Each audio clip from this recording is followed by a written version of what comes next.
Hey, what's going on everybody? It's ETAPRIME back here again. Today I am back with the Aya Neo and we're going to be testing out some docked gameplay at 30 watts. Now if you're familiar with the Aya Neo, it's up on Indiegogo right now. I'll leave a link for that in the description. This is an awesome Ryzen powered handheld gaming PC. I've made a few videos on it so far. I'll leave some links in the description, but in all of those videos, through all of my testing, I've run this at the stock TDP, which is 15 to 17 watts. But we do have the ability using a third-party application to take the TDP up from 15 watts to 30, and that's exactly what we're going to do in this video, just to see how much we can squeeze out of this handheld. And if you are running this in dock mode on a bigger display, you might want to up the resolution from the built-in screen, which is 1280 by 800, and to do that with most modern PC games, we will need a little extra juice. Now what I have here is just a basic little stand. I also have a USB Type-C to HDMI adapter. If you check out the Indiegogo for the Aya Neo, you will notice that they do have a dock. I personally haven't been able to get my hands on one just yet, but basically this is exactly what it's going to do. USB Type-C to HDMI, plus we have power in. If you're interested in checking out the performance of the Aya Neo in handheld mode, be it for PC games or emulation, I have made a couple videos. I'll leave those links in the description. Definitely check them out. But in this video, we're going to be testing the Aya Neo out in docked mode at 30 watts.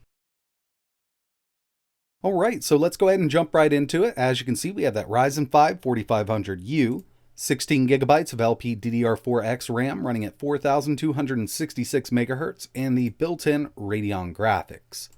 Now out of the box with the Aya Neo, the TDP is set at around 15 watts. It does jump up to around 17, but overall it's usually set at about 15. We can actually easily change this using a third-party application.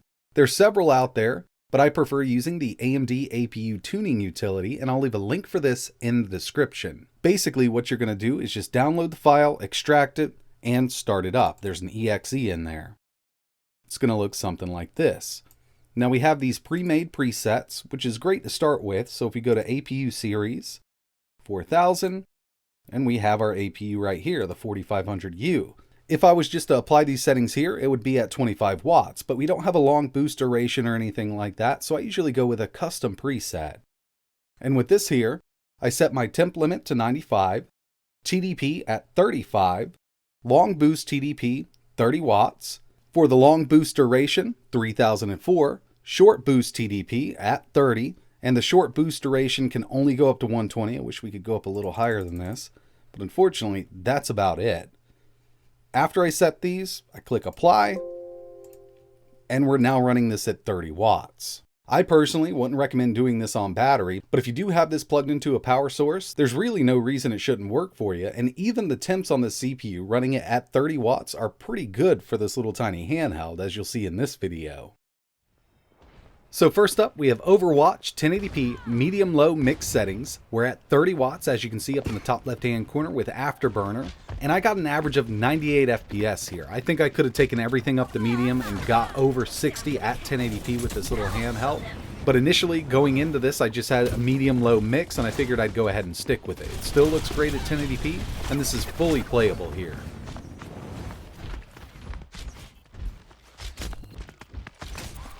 Here's Genshin Impact, 1080p medium-low mix at 30 watts. It does run at 60. Actually works pretty well at 1080p here.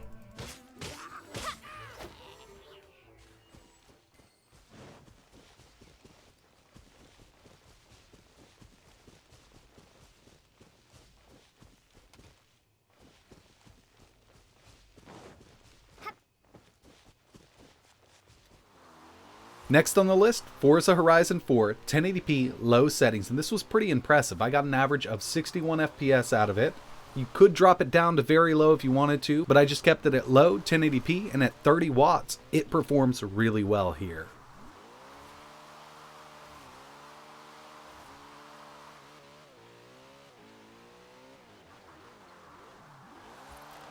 Next on the list, Master Chief Collection, Halo 3, 1080p medium-low mix. We're getting 60 with it at 1080p. We're at 30 watts, but it's not maxing it out all the way. As you can see, we're around 21 to 25, so it's not totally maxing out this TDP here, but it's looking really good and playing great on this handheld in docked mode.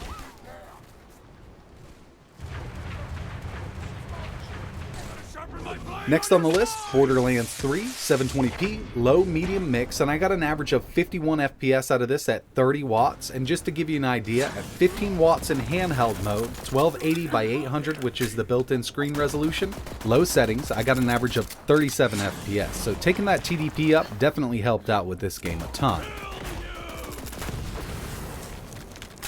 That's a KIA on the knife-wielding maniac. Super dead. So I wanted to test a couple little things out with a couple different games. So first up, we have GTA 5, 1600 by 900p, normal settings. We got an average of 68 FPS at that 30 watt TDP. Now, if you did want to take the resolution up on this, I would prefer locking this at 30, and I wanted to see how it performed. So that's what I did next.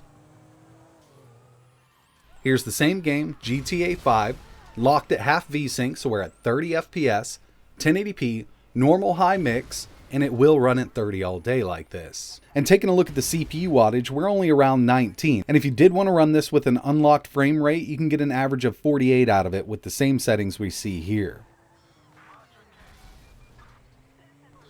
Next we have Doom Eternal, 80% resolution scale, 720p, low medium mix. I got an average of 58 FPS. It actually plays pretty good like this, but when you're plugging this into a bigger screen, you might want to up that resolution. So I also tested it, locked at 30, 1080p, low medium mix. And again, just like GTA 5, it's going to run this at 30 just fine.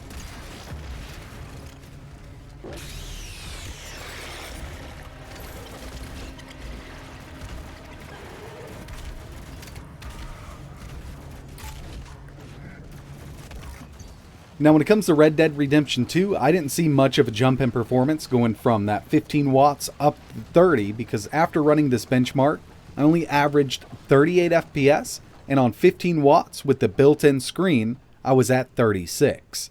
So at least with Red Dead 2, we didn't see a really good jump in performance, but with everything else that I tested, I did see a significant jump in performance at 30 watts, even Cyberpunk 2077.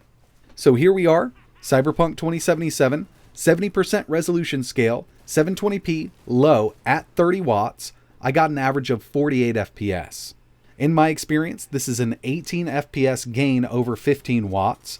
And again, I also wanted to go through this one and just try it locked at 30, 1080p, and see if we could at least do 30.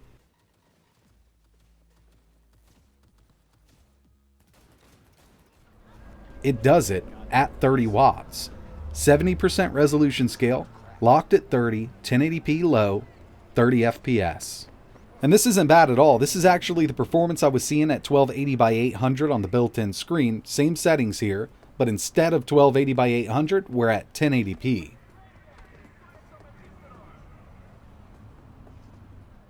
So yeah, as you saw in this video, taking the TDP up on the 4500U and the Aya Neo definitely helps out. Now, like I mentioned, I wouldn't do this on battery power because you're not going to get much life out of it.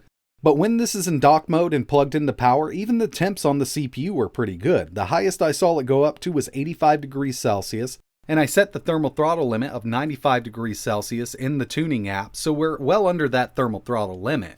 And I've done some extended testing at 30 watts, and on average, we're only at 83 degrees Celsius on that CPU. So the cooler that the Aya Neo devs chose to use in this is totally sufficient for this handheld, even at 30 watts. And if you were just running this in handheld mode, you'll never see those kind of temps. I think they've done a great job with this thing. So yeah, if you're interested in learning more about the Aya Neo, definitely check out the videos I made, and also head over to their Indiegogo page and just see what's going on.